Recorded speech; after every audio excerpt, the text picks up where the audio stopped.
Okay, Nigel, we are live across multiple platforms. Welcome to Catalyst Talks. How are you doing today? I am well, sir. Thank you for having me, Joseph. Well, thank you for being here. It's the last working day of the week before Thanksgiving tomorrow. So let's just kick Mhm. off with that. In this crazy year of 2020, what are you thankful for? Um, my favorite movie is Scarface. It says every day above ground is a good day. That's one of the lines in there. And I'm grateful that my family's healthy, and I'm grateful to be here. Well, So 2020 has been crazy. I got to reflect that too. We're all still standing. My heart goes out to all those people that are impacted by COVID, either by their health or by their job insecurity. But that's exactly what we're talking about today, which is the future of work and the amazing stuff that you're doing right now with the Cyber Warefare eSports League. Let's just get into it. What is it? What are you working on? And by the way, for our viewers, if you have questions for Nigel, this is live across Facebook, LinkedIn, and YouTube. So if you got any questions, drop them in chat and we'll pull them up. So Nigel, what are you working on? And then we'll get into how you got there. Well, we've developed a game called CyberWraith, and we've partnered with this company called Allison Smith, and essentially we've built the Call of Duty for ethical hackers. So players come into the game. It's very immersive, and we validate their knowledge, skills, and abilities, and we match them up to real-world cybersecurity jobs based on how well they perform in the game. So when you talk about ethical hackers, let me know what you mean by the definition of an ethical hacker. So in the cybersecurity field, you have what's called red hats, black hats, and gray hats. There is a certified ethical hacking certification, right? And essentially, ethical hackers are your pen testers, essentially people that you give permission to go in and find vulnerabilities. And then the other types of hackers who do that, they will go find vulnerabilities and they'll let companies know, hey, guess what? Here's a vulnerability here, and they usually get compensated for that. The Yeah. Army is actually put on, just like a lot of organizations like Hack the Army, so they often use certified ethical hackers. Yeah. Well, we're going to take this conversation over the next 30 minutes in all different kinds of directions. Where I kind of want to start, which is for the viewers of our network on LinkedIn, YouTube, and Facebook, which is looking at the future of the gaming industry and just how enormous it is. In fact, I'll ask Nora, our production assistant and operations director for Catalyst Talks, to drop a link into our website of what we mean by the gaming industry. People who are not following this need to, because if you added movies, television, and radio, being music, if you added them all together, the total value of that industry is smaller than the gaming industry. And so what I'm trying to figure out is, how do we capture the attention of what I call everyday folk who don't quite understand the value of gaming and esports, but with the more important mission that you have of finding that talent network and bringing them together. So how can this Cyber Warfare esports league attack some of that problem that we have? So I think most households have someone who plays video games, right? Or is connected to someone who plays video games, right? And we're not just talking about the video game consoles like the PlayStations or Xboxes, even PC-based games, right?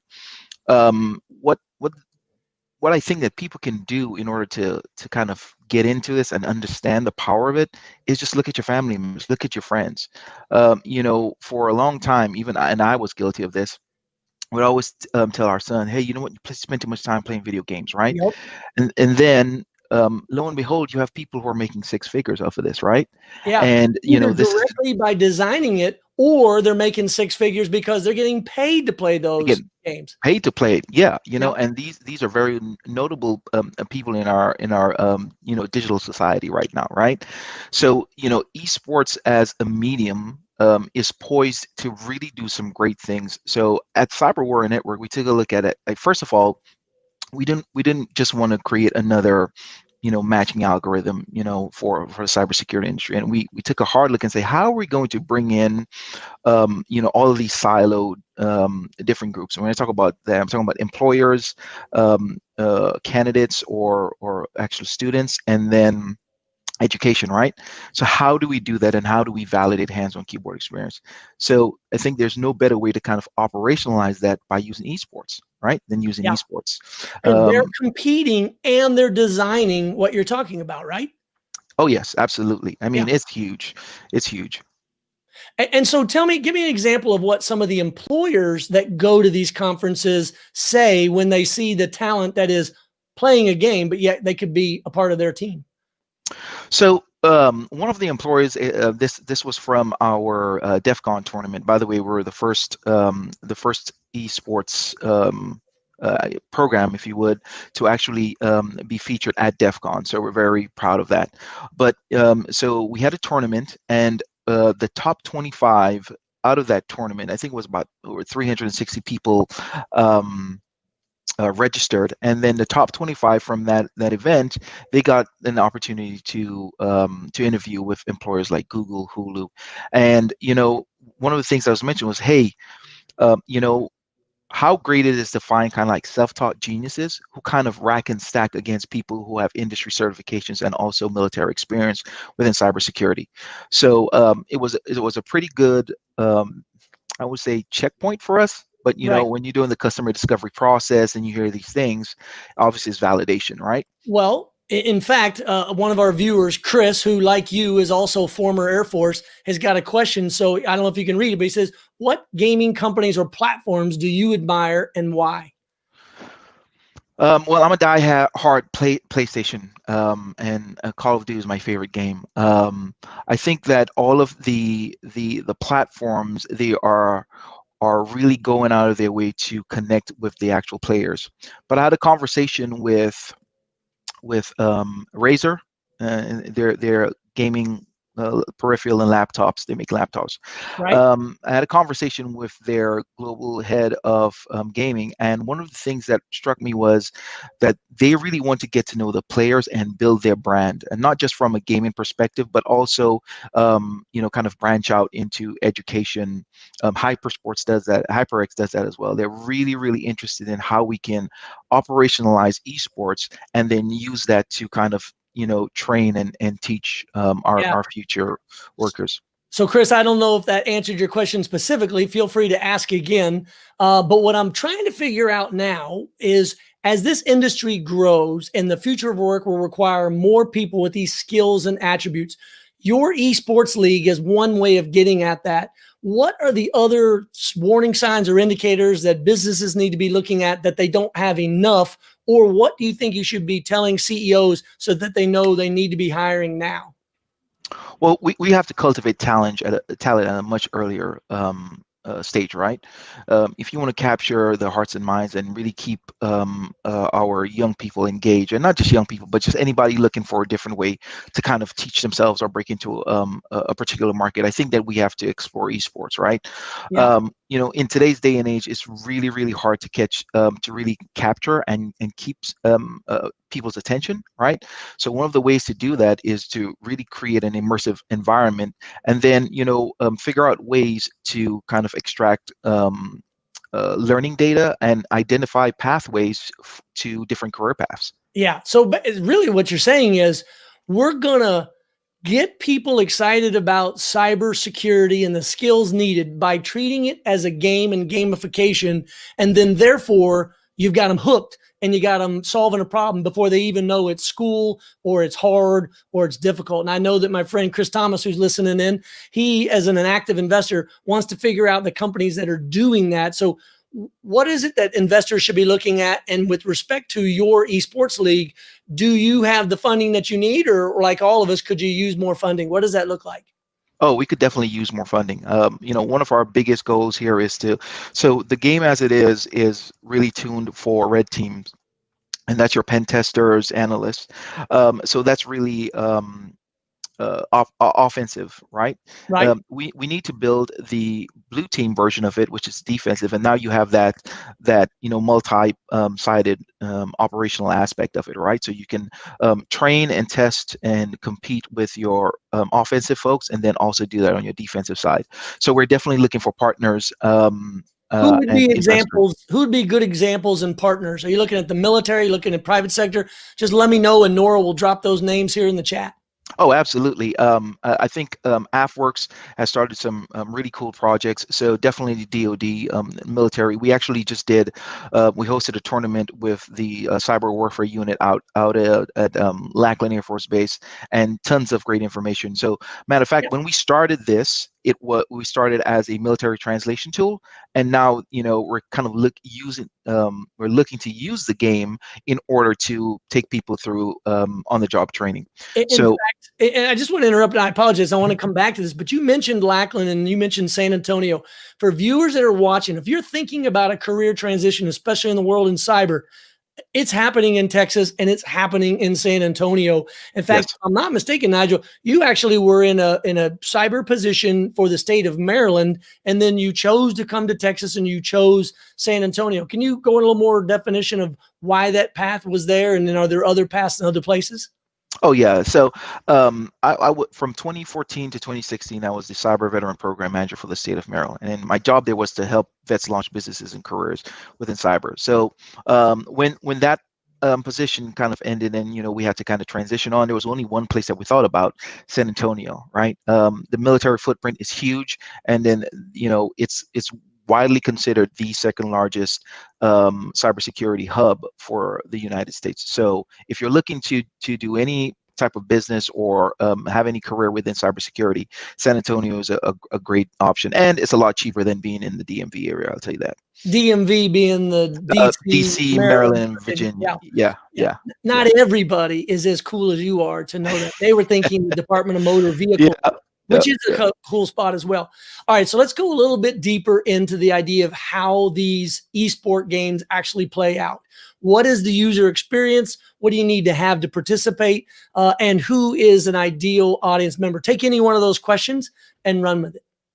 So the way the game is set up is that as soon as you have to download the game, once you get in there, it's kind of like joining the NSA, right? You're met with an AI, and it walks you through the entire process. So you go through the academy, and it kind of shows you the UI of the game, but also gives you very basic hacking skills, if you will, right? And then once you graduate from the academy, you're given more options and more tools that you could go out and solve these missions. And there are about 73 missions in the game, but also there's open world challenges, right? So there's open world missions, which is content or challenges that is submitted by the essentially the ecosystem, right? And then there's also bug bounties. So it's A bug bounty, meaning you found a bug, someone's going to pay you for finding it. Well, on the platform, it's really bragging rights at this point. However, that is part of our revenue strategy moving forward. Yeah. Okay. Well, let's talk about that. I mean, I'm an entrepreneur. You're an entrepreneur. You're a veteran. I'm a veteran. We got a lot in common. So when we're looking at these worlds, is it groups like Bunker Labs? Is it Patriot Boot Camp? What are some of the tools you use to get where you are today? Because the people that are watching this may be wanting to follow in your footsteps. How did you do it? Oh, so yeah, so you mentioned two programs that's very pivotal to my entrepreneurial process, right? Techstars Patriot Bootcamp met a lot of great people. Matter of fact, my first investor for our pre-seed was from Patriot Bootcamp, right? And then I met you through Bunker Labs, and here we are, right? So these are two organizations specifically tuned to military entrepreneurs. Outside of the military, there are so many programs now, like way back, I think like in 2011, I was actually researching, different accelerators. So I think if somebody really wants to become an entrepreneur, there's tons and tons of useful organizations and programs that they can use. Yeah. Just real quick, this just popped in. Chris is asking if we can post the site for access, please. So how would someone do that? Nora will put it up on the screen now if we have it, or maybe you have it. What's the easiest way to get access? CyberWarriorNetwork.com. You go there, you get it. CyberWarriorNetwork.com. Yes. Perfect. Okay. All right. Well, we got another question here from the audience. Let's go to Kevin. Kevin's asking, how easy is it for a company to replicate their environment to be gamed against? What's that look like? Great question. So we do have the ability to essentially create or replicate your environment, and then we can, essentially we work with customers to define the payloads or whatever the outcome is, right? If you really wanted And to, again, part of our audience are non-technical business folks who are worried about the cybersecurity of your company. So when you talk about the payload, what is the payload? oh, so essentially the executional program or what it is that the outcome that you're looking to test, right? So if it's a known, there you want to test a specific criteria of whatever the network scheme or topology could be, or Yep. a particular product, right? Now, if it's something where you're trying to find vulnerabilities within your existing network, then that's another way that we can do it. Now, keep in mind that the game environment is totally offline, not really it's not connected to your environment, so you don't have to worry about someone kind of Yeah, you breaking can into host a your environment. tournament before you know it, Exactly. all your sprinklers have turned Yep. on. Yep. Okay. All right. Now that's really good information to know. How much does it cost to host a tournament like this? If you've got viewers that are listening and they're, trying to think of it. It all depends on the size of the tournament. So we right now we're essentially we're looking for partners where it's much more of the sponsorship model. But if it's something internal to an organization and they're looking for maybe cyber champions or looking to do the skills gap analysis, then we'll work out the cost with them for the data analysis. Okay. Shady's got a point here. Shady is actually asking, she's saying, oh, I just took it off. Thanks, Nora. Yes, she says, let's test it out. San Antonio is her hometown and few eSports folks to connect to and a few, excuse me, not few, and a few. So how would Shady or anybody else get in contact with the organization? Is it right through your website that we just discussed? They can email me. My email is nigel@cyberwarriornetwork.com. Okay, well, we'll give Nora a second to type that out. Hopefully we get it right. So let's move on to a slightly different topic, which is give people that are maybe thinking of making a change or maybe making a transition during this time and era of COVID, what could they expect to make as an entry-level cyber hacker, as you call the ethical hacker? And then what is the upside in terms of the industry, in terms of what you see for opportunity, whether it be pay, promotion, responsibility? What does that look like? So one of the things that I tell people is that cybersecurity as a business itself, they need all levels and not just technical folks, right? So don't sell yourself short if you're thinking about breaking into the cybersecurity industry, right? Second thing is there is a pretty cool website called cyberseek.org. Cyberseek.org. Yes. Okay. And essentially it gives you career paths, and then that also tells you the salary that you can expect from there. So obviously that kind of differs from place to place. If you look into essentially get an analyst one job in San Antonio, you're probably looking at about upper 60s, and that's pretty good for a starting position, right? Yeah, it is. Yeah, it's pretty good. So there's tons of opportunity within cybersecurity. As you know, there are 3.5 million jobs that are going to go unfilled in 2021. 3.5 million unfilled cyber jobs in this country? Globally. Globally. Okay. All right. Yes. But bottom line, what you're saying is an opportunity for growth for people that are here in Huge. Okay. Huge. So let's say someone's listening to this. They're inspired by what you're talking about. They themselves might be a gamer or might not. And they're like, well, wait a minute. How hard is it for me to actually get into this? So give people a sense of from the point now when they're at a dead stop to the point where they could actually be helpful as an ethical hacker, maybe work in one of these companies. What's the timeline like if they apply themselves nights and weekends, not full time because they got a day job, but nights and weekends? What's that look like? So it's really up to their perseverance. I will say this though, a lot of employers that we're talking to, they are not so hung up on particular certifications or having a degree in cybersecurity or even any type of IT. They're one of the top things that I'm hearing from all the employers is we want people who are hungry to learn and who are willing to go out and put the effort, right? Yeah. So So don't sell yourself short, right? If you want to get into this, right? We've heard success stories where there were people who within 6 months of actually diving into cybersecurity and taking the training nights and weekends, like you talked about, they're getting hired as support specialists for analysts and working their way up, right? Another good thing is that a lot of these companies, retention is a huge issue, right? So Yeah. if they get somebody who is dedicated and they will invest in your education. So there's lots of on-the-job training as well. So I Well, mean, that is good. Yeah, that is so good to hear. Right now, I've just joined a new group called the Talent War Group. It's by a couple of veterans. In fact, Mike Sorelli and yep, George Randall. You may know them from the community. And what they're trying to do is allow employers to think with a special operations mindset towards hiring talent. And you're the perfect example of what they're talking about, meaning that prior to your military experience, you weren't in the military. So how could you hire for a job when you have zero experience? And cyber sounds to me a lot like one of the situations where if you're a person that's hungry, if you're a person that's perseverant, if you like to solve problems, it doesn't matter that you haven't been in the cyber industry before, or maybe even coding before, because you're going to not only learn what you need as you go, but once you meet the minimum requirements, they're going to train you on the job for even more.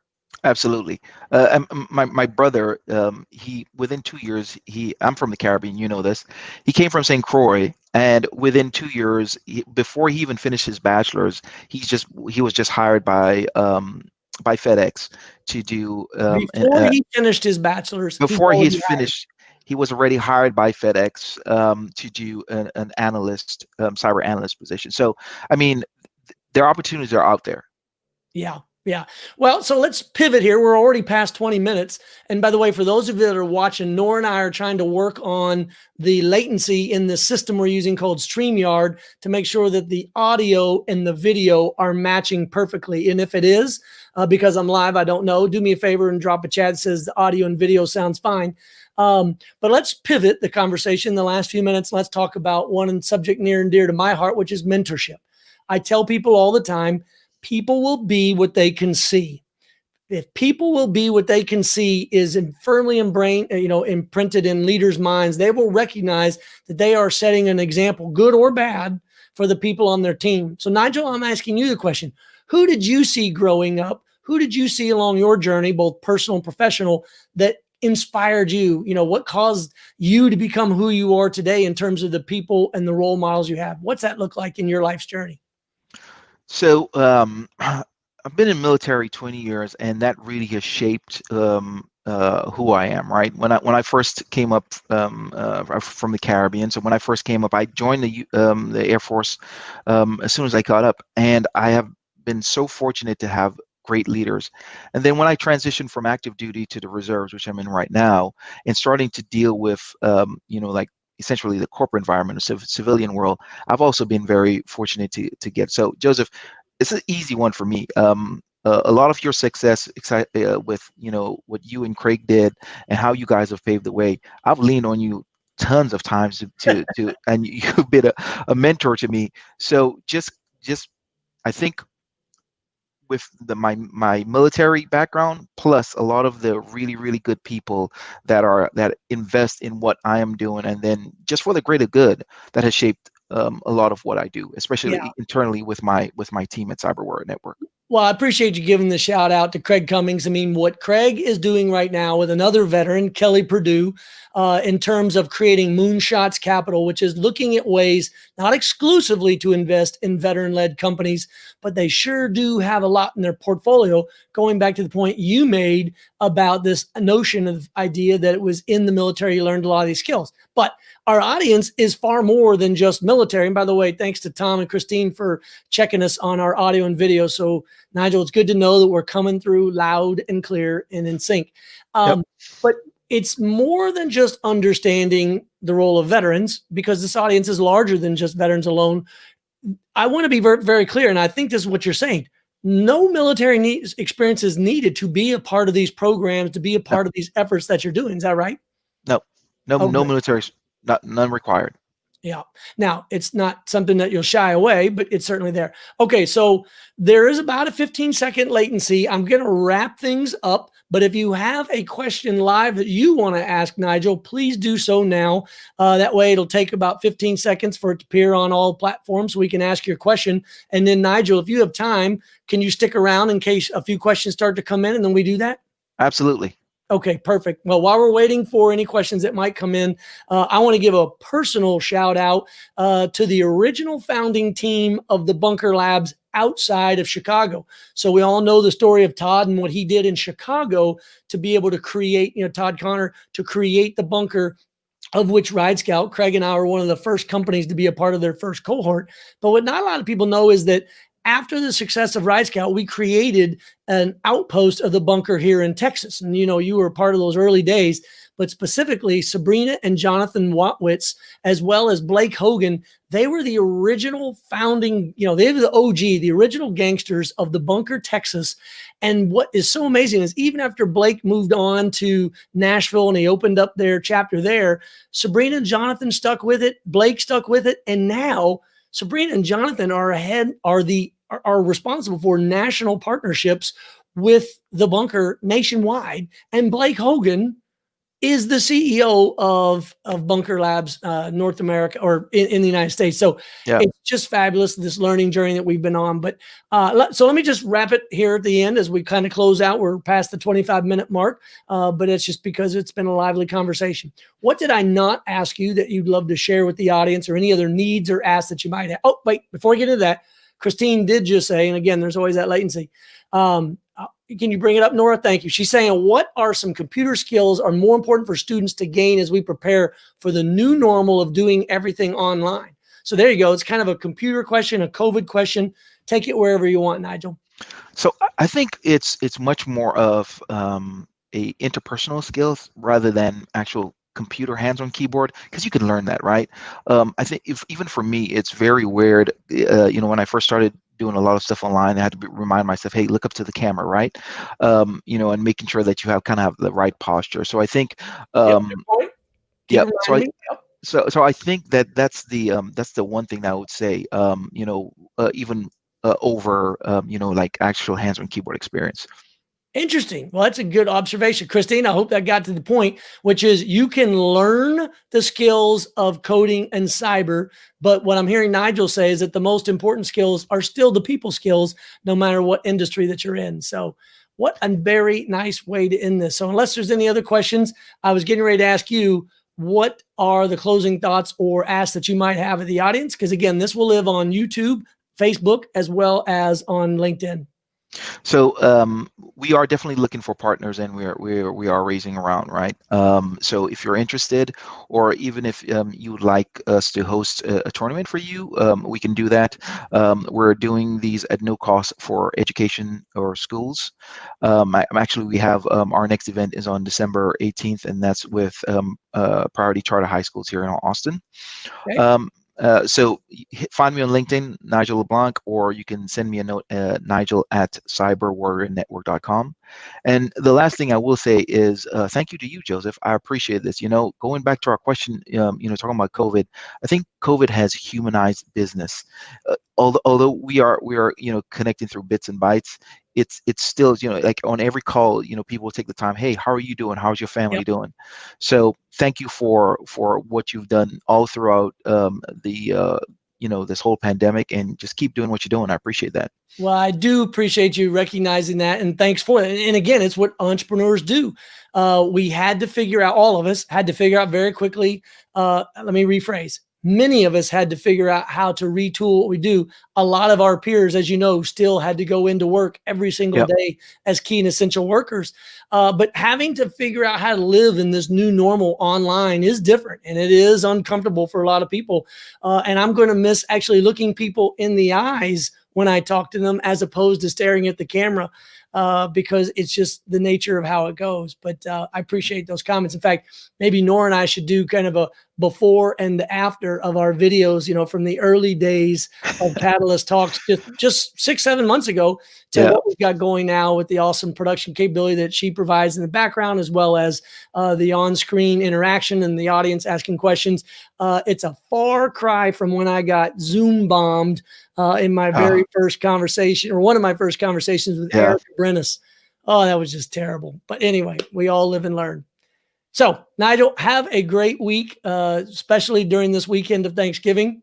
I know that Thanksgiving takes on different meaning for different people, depending on who you are and what age and what stage in life, where your background, where you came from, where your family came from.